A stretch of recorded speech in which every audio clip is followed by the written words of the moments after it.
Shalom dear brothers and sisters, apostle पौलुस ने जितने भी लेटर्स लिखे हैं वो रेमनेंट रिटर्निंग रेमनेंट जिस्टल के लिए लिखे हैं। अपोस्टल पौलुस ने कोई भी लेटर ना तो कैथोलिक चर्च के लिए लिखा है, ना ही किसी डिनोमिनेशनल चर्च के लिए लिखा है, ना ही ज्यूज के लिए लिखा है। अपोस्टल पौलुस ने सभी लेटर्स जो हैं वो रिटर्निंग रेमनेंट जिस्टल के लिए लिखे हैं। अब ये रिटर्निंग रेमनेंट जिस्टल कौन है? जो जिस्टल के लोग थे वो यहोवा ने तितर-बितर कर दिए थे। आपको पता है कि 2 कबीले जो थे वो यरूशलेम में रह गए थे, बाकी के जो है 10 कबीले तितर-बितर हो गए थे। वो 2 कबीले भी बाद में जो है तितर-बितर हो गए थे। तो जितने भी तितर-बितर हुए जिस्टल के लोग थे उनके लिए अपोस्टल पौलुस ने लिखा है। और अपोस्टल पौलुस ने चर्च के लिए कुछ भी नहीं लिखा, पर चर्च वाले जो हैं जो अपोस्टल पौलुस की राइटिंग्स हैं उनको जबरदस्ती घसीट कर अपनी थियोलॉजी में फिट करते रहते हैं और इसी से जो है वो प्रॉब्लम में भी पड़ जाते हैं। पर अपोस्टल पौलुस ने जो है सारा जो है रिटर्निंग रेमनेंट जिस्टल के लिए लिखा है। और आज हम देखेंगे कि अपोस्टल पौलुस ने जो रोमन की किताब में लिखा है, रोमियो चैप्टर 7 में और 7वें चैप्टर के 7 से 25 तक और 8वें चैप्टर के दूसरे वर्ष में जो कुछ भी लिखा है उसके बारे में थोड़ा हम जानेंगे। अपोस्टल पौलुस जो है यहाँ पर लिखते हैं, मैं 7वें चैप्टर का थोड़ा सा हिस्सा पढ़ता हूँ, जो 7वें चैप्टर का वर्ष नंबर 9 से मैं पढ़ता हूँ। मैं तो व्यवस्था के बिना पहले जीवित था, परंतु जब आज्ञा आई तो पाप जी उठा और मैं मर गया। और वही आज्ञा जो जीवन के लिए थी मेरे लिए मृत्यु का कारण ठहरी, क्योंकि पाप ने अवसर पाकर आज्ञा के द्वारा मुझे बहकाया और उसी के द्वारा मुझे मार भी डाला। अब यहाँ पर अपोस्टल पौलुस क्या कह रहे हैं? अब अपोस्टल पौलुस क्या आज्ञाओं को गलत ठहरा रहे हैं? नहीं, ऐसा नहीं है। अपोस्टल पौलुस ये कह रहे हैं कि जब मैं अन्य जातियों में रह रहा था, जब मुझे आज्ञाओं का बिल्कुल भी नहीं पता था, तब भी मैं जीवित था। पर जब मुझे पता चल गया आज्ञाओं का, तब मुझे पता चला कि आज्ञा का उल्लंघन करना, आज्ञा को परमेश्वर यहोवा की आज्ञा को, उसकी टोरा की आज्ञा को जो तोड़ना है, उसका दंड जो है वो मौत है, मृत्यु है। तो परमेश्वर यहोवा की आज्ञाओं को तोड़ना जो है पाप है और पाप का दंड मौत है।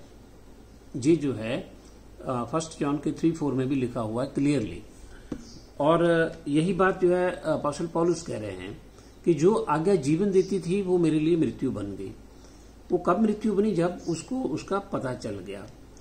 और क्योंकि पाप ने अवसर पाकर आज्ञा के द्वारा मुझे बहकाया। अब जो पाप का अवसर है वो कहां से आया? जो पाप है वो तो हमेशा ही शैतान की बातों से आता है। जो शैतान की बातें हैं वो शैतान ने आज्ञाएं बना दी हैं लोगों के लिए। तो उसको अपोस्टल पौलुस ने रोमियो 8:2 में बोला है, law of sin and death. रोमियो 8 में आप देख लो कि क्या लिखा हुआ है। रोमियो 8:2 में लिखा, क्योंकि जीवन की रूह की व्यवस्था से मसीह यहोशू में मुझे पाप की और मृत्यु की व्यवस्था से स्वतंत्र कर दिया। क्या मतलब हुआ कि जो जीवन और रूह की व्यवस्था, जीवन और रूह की व्यवस्था है यहोवा की व्यवस्था। अब्बा यहोवा की जो व्यवस्था है वो जिंदगी देने वाली व्यवस्था है। उसमें जो है परमेश्वर यहोवा ने जो है आदम को वही आज्ञाएं दी या कानून दिए या कमांडमेंट्स दी और वही आज्ञाएं जो है परमेश्वर यहोवा ने एनोख के द्वारा लिखी गई हैं, उसकी किताब में लिखी गई हैं। फिर परमेश्वर ने वही आज्ञाएं जो हैं वो मूसा के द्वारा दी यशल को। तो परमेश्वर की आज्ञाएं जो हैं वो जिंदगी देने वाली आज्ञाएं हैं। और जो शैतान है उसने अपनी पहली आज्ञा गार्डन ऑफ ईडन में एडम एंड ईव को दी और वहीं से पाप घुस गया। परमेश्वर की आज्ञा को जो है वहां पर जब आदम ने तोड़ा तो वहीं से law of sin and death आ गया। जो मौत और पाप का कानून है वो शैतान से आया। अब वो मौत और पाप का कानून जो है वो भी आगे चालू रहा। वो कैसे चालू रहा कि जो शैतान था उसने वो धरती के ऊपर रहा, और जो शैतान था उसके साथ अनोख के टाइम पर जो है स्वर्ग से बहुत सारे कुछ एक स्वर्गदूत जो हैं वो धरती के ऊपर उतरे। और जेनेसिस की किताब में बोला हुआ है कि वो जो स्वर्गदूत थे उन्होंने मनुष्यों के साथ जो है बहुत उन्होंने अपनी ही आज्ञाएं शुरू कर दी थी। वो अनोखी किताब में आप डिटेल में पढ़ सकते हो कि कैसे उन्होंने मनुष्यों की औरतों के साथ शादियां करी और उनमें से नेफिलीम पैदा हुए, और उन्होंने भी अपनी आज्ञाएं स्थापित करी, अपना राज्य स्थापित किया। और वो जो आज्ञाएं थी वो आज्ञाएं जो हैं वो law of sin and death है। वही आज्ञाएं जो हैं ब्रदर, लोग जो है उन गिरे हुए स्वर्गदूतों को पूजने लग गए और उनकी आज्ञाओं को उन्होंने ऐसे बना लिया कि ये देवताओं की आज्ञाएं हैं। और वो उनकी आज्ञाओं के लिए ही अपोस्टल पौलुस कहते हैं कि जो रेमनेंट यीशु था जब वो अन्य जातियों में गया तो वो भी वही आज्ञाओं को फॉलो करने लग गया। उन्होंने यहोवा के नाम को भूल गए और यहोवा की आज्ञाओं को भूल गए। वो जो law of sin and death है, जो मौत और पाप की आज्ञाएं हैं गिरे हुए स्वर्गदूतों को द्वारा दी गई, उन्हीं को फॉलो करने लग गए। और जो गिरे हुए स्वर्गदूतों की आज्ञाएं हैं अब भी मनुष्यों के बीच में अब भी वो चालू ही हैं। जैसे तालमुद के लॉज हैं जुडिज्म में, और हिंदुज्म में वेदा के लॉज हैं, क्रिश्चियनिटी में जो क्रिश्चियंस के अपने लॉ हैं जो थियोलॉजी के रूप में आते हैं, और सिखिज्म में जो है सिख लॉज हैं, बुद्धिस्ट में बुद्ध लॉ हैं। बाकी जो है हर एक देश का अपना कॉन्स्टिट्यूशनल लॉ जो है जो उन्होंने खुद बनाए हैं, जिसमें यहोवा की आज्ञाएं नहीं हैं, वो सारे जो है law of sin and death हैं। और जो यहोवा की आज्ञाएं हैं वो एक जैसी हैं, शुरू से लेकर आज तक एक जैसी हैं, क्योंकि यहोवा बदलते नहीं हैं, उनकी आज्ञाएं भी नहीं बदलती हैं। वो स्वर्ग की आज्ञाएं हैं। जो यहोवा की आज्ञाएं हैं वो जो है रूह के फल लाती हैं। ये बात आप याद रखो कि यहोवा की आज्ञाएं रूह के फल लाती हैं। सिर्फ यहोवा की आज्ञाएं हैं जो रूह के फल लाती हैं। यहोशा के द्वारा हमें रूह कुदैश जो है पवित्र रूह दी जाती है, कदोश रूह दी जाती है, और वो हमारी मदद करती है कि हम रूह के फल लाएं और उसके द्वारा हमारी जिंदगी चले। बिना यहोवा की आज्ञाओं के रूह के फल नहीं ला सकता कोई भी नहीं ला सकता। वो अपनी एफर्ट से अपने आप को चंगे तो बना सकते हैं, थोड़े से अच्छे मनुष्य बना सकते हैं, पर वो रूह के फल नहीं ला सकते हैं। उनमें जो है परमेश्वर का फेथ नहीं डेवलप होता है। और इसके विपरीत जो law of sin and death है जो शैतान के द्वारा आता है, वो जो है शारीरिक फल लाता है, फ्रूट्स ऑफ द फ्लैश वो लाता है। तो जो शैतान की आज्ञाएं हैं वो जो है फ्रूट्स ऑफ द फ्लैश लाती हैं।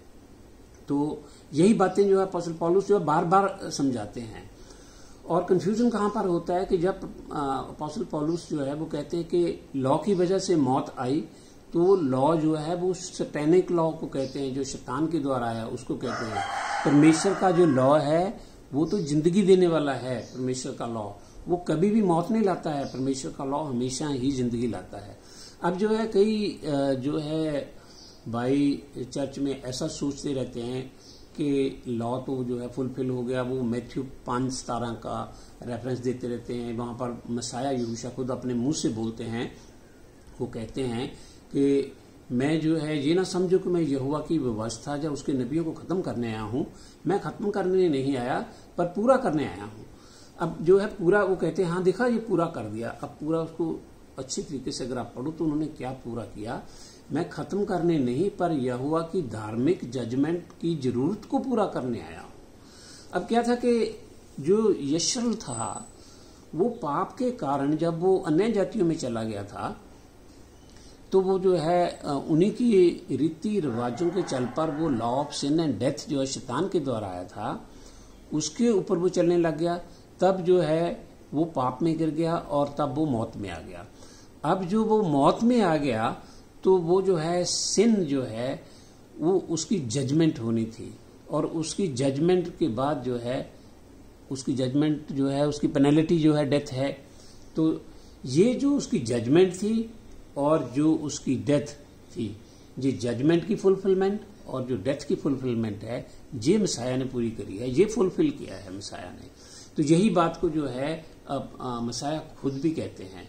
और मसाया ने कभी भी ये नहीं कहा है कि अब कोई भी आज्ञा रखने की जरूरत नहीं है। ऐसा कुछ नहीं है, मसीहा ने हमेशा ही आज्ञा रखने के लिए बोला है।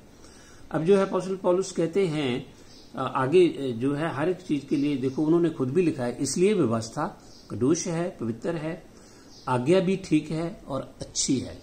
कौन सी आज्ञा? जो यहोवा की आज्ञा है, वो कदूष है, वो ही अच्छी है। तो क्या वह जो अच्छी थी मेरे लिए मृत्यु ठहरी? कद्यापि नहीं।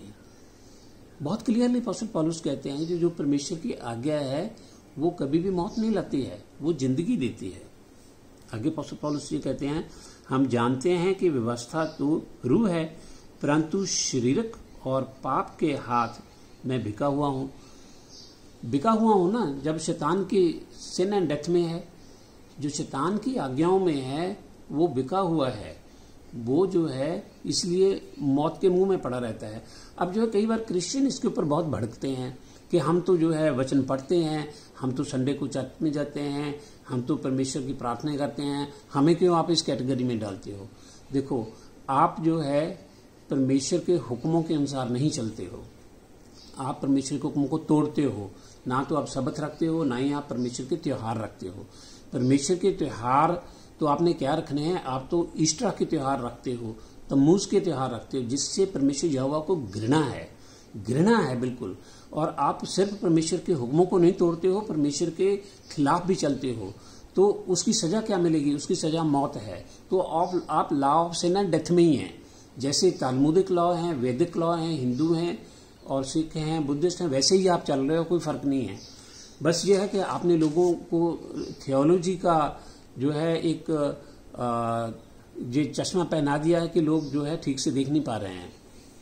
अब जो है जितने भी परमेश्वर यहोवा के आज्ञाएं हैं वो सब कदूष हैं और जिंदगी देने वाली हैं। कोई भी ऐसी आज्ञा नहीं है परमेश्वर की जो हमारे लिए नुकसानदायक है, कोई भी नहीं है। जो क्रिश्चियंस ये प्रचार कर रहे हैं कि आज्ञा रखने की जरूरत नहीं है, ये मौत के मुंह में गिरना है। अब समय आ गया है कि क्रिश्चियन जितने भी भाई हैं वो सब जाग उठें, वो इस बात को जान लें कि परमेश्वर की आज्ञाओं के ऊपर चलें। और ऐसा ना हो कि आप जो है ब्लाइंड अगुओं को फॉलो करते करते खुद भी मर जाओ, इसका कोई फायदा नहीं होगा। आप जो है जाग उठो और परमेश्वर के वचन को पढ़ो। अपोस्टल पौलुस जो हैं उसको ठीक से पढ़ो। तो अपोस्टल पौलुस जो हैं वो परमेश्वर के वचन के अनुसार परमेश्वर की आज्ञाओं के ऊपर चलने के लिए कहते हैं। कई बार जो है टोरा से लोग बहुत भड़क उठते हैं कि जो है टोरा में तो जो पशुओं की बलियां चढ़ाने के लिए लिखा है। और देखो, पशुओं की बलियां चढ़ाने के लिए जो टोरा में लिखा था वही तो फुलफिल किया यहोशू ने, क्योंकि पहले पशुओं की बलियों के द्वारा जो है वो पाप को ढकते थे। अब मसीह ने अपना लहू देकर जो है पाप को जड़ से खत्म कर दिया और अब बलियों की कोई जरूरत नहीं है। और इसलिए जो है भड़कने की जरूरत नहीं है। आप परमेश्वर के हुक्मों के ऊपर चलो। परमेश्वर के हुक्मों में जो लिखा हुआ है वो आप ठीक से जानो। और जो लॉ है वो law of sin and death जो है, जो उसको यहोवा के लॉ के साथ मत जोड़ो। कहीं पर भी लॉ की बात आती है एकदम आप भड़क उठते हो कि ये तो लॉ जो है देखो हमारे लिए ठीक नहीं है। अपोस्टल पौलुस ने लिखा, वो अपोस्टल पौलुस जो है जो law of sin and death है उसके बारे में कहते हैं कि वो हमारे लिए खराब था। जैसे क्लोसियन के 2:15 में लिखा हुआ, क्लोसियन के 2:15 में ये लिखा है कि जो कानून की विधियां थी उनका नंगम नंगा तमाशा किया। तो ये जो नंगम नंगा तमाशा किया मसीह ने सलीब के ऊपर, उन अथॉरिटीज का, वो शैतान का law of sin and death था, वो यहोवा का नहीं था। यहोवा के लॉ को अगर ऐसा किया होता तो फिर जॉन जो है उसका अपना अपोस्टल जो है वो 1 जॉन के 2 चैप्टर में ये क्यों लिखता कि जो बंदा ये कहता कि मैं मसीह को जानता हूं और उसके हुक्मों पर नहीं चलता वो झूठा है। तो ब्रदर, जो परमेश्वर के कानून है, परमेश्वर का लॉ है, वो इटर्नल है। जब से आदम पैदा हुआ है आज तक वो वैसा ही है। और इसके बाद जब ये दुनिया खत्म हो जाएगी, नया यरूशलेम शुरू होएगा, उसमें भी वो वैसा ही रहेगा। परमेश्वर का कानून वैसा ही रहेगा। तो परमेश्वर का जो कानून है उसमें कोई बदलाव नहीं आया, ना ही आएगा। और जो अपोस्टल पौलुस कह रहे हैं वो जो है law of sin and death है, जिसको मसीह ने खत्म किया है। मसीह ने तो लॉ ऑफ डेथ को खत्म कर दिया, पर चर्च वाले खत्म नहीं होने देते हैं। ना ही जुडिज्म खत्म होने देता है, ना ही हिंदुइज्म, क्योंकि उनका तो फेथ ही नहीं है मसीह के ऊपर। चाहे वो सिखिज्म है, चाहे बुद्धिज्म है, चाहे कॉन्स्टिट्यूशनल लॉज हैं। तो ब्रदर, ये आखिरी समयों में हम गुजर रहे हैं, और इन आखिरी समयों में जो है लॉलेसनेस प्रधान बन रही है। जो लॉलेसनेस है वो शैतान के लॉज पर चलना है और यहोवा के हुक्मों के खिलाफ चलना है, और उसकी सजा मौत ही होएगी, उसमें कोई बदलाव नहीं होएगा। वो अपने आप को जजमेंट के मुंह में डालते हैं। अगर आप मसीह के ऊपर भरोसा करते हो, मसीह के लहू के द्वारा आप धुल चुके हो, उसके बाद जो है आपको मसीह ने यही बोला है कि आप मेरे अब्बा के हुक्मों को मानो। अगर तुम मुझसे प्यार करते हो तो आप मेरे अब्बा के हुक्मों को मानो। तो हमें जो है परमेश्वर यहोवा के हुक्मों को मानना है, ज़बानी कलामी नहीं मानना है। उसका सबत रखना है, उसकी फीस्टें रखनी है, और उसके हुक्मों के ऊपर चलना है। उसका क्लीन अनक्लीन बातें जो हैं उसके अनुसार चलना है। और चर्च की बातों के बीच में पड़े रहोगे तो बहुत ही नुकसान हो जाएगा, और जब तक आप जो है परमेश्वर के पास पहुंच जाओगे तो बहुत देर हो चुकी होगी। फिर आप कुछ नहीं कर सकते। जो कुछ भी आपको करना है, जब तक आपका जो शरीर है, इसी के बीच में आपको करना है, और इसी में आपको समझना है कि परमेश्वर आपको अकल की रूह दे। यही है रूह कदेश, यही है कदोश रूह, यही है पवित्र आत्मा जिसको आप कहते हो, जो यहोशू ने बोला था मैं आपको दूंगा, जो आपको याद दिलाएगी। तो आपको याद दिलाती है परमेश्वर के हुक्म, कि आप परमेश्वर के हुक्मों को जानो और परमेश्वर के हुक्मों के ऊपर चलो। यही बात जो अपोस्तल पौलुस जो है बार बार कहते हैं। आप जो है पूरा रोमियो का चैप्टर जो है 7-8 पढ़ लेना, गलीशियन के चैप्टर पढ़ लेना, क्लोसियन के पढ़ लेना। सब के बीच में जो है अपोस्तल पौलुस एक ही बात बार बार समझाते हैं कि आप जो है शैतान के law of sin and death से बाहर निकले आओ, क्योंकि मसीह ने अपना लहू देकर हमें उससे बाहर निकाल लिया है। अब आप जो है यहोवा के हुक्मों के ऊपर चलो, जो कदोश हैं, जो जिंदगी देने वाले हुक्म हैं, उसके ऊपर चलो। यहोवा की विदाई हो, यहोशू की विदाई हो। शलोम।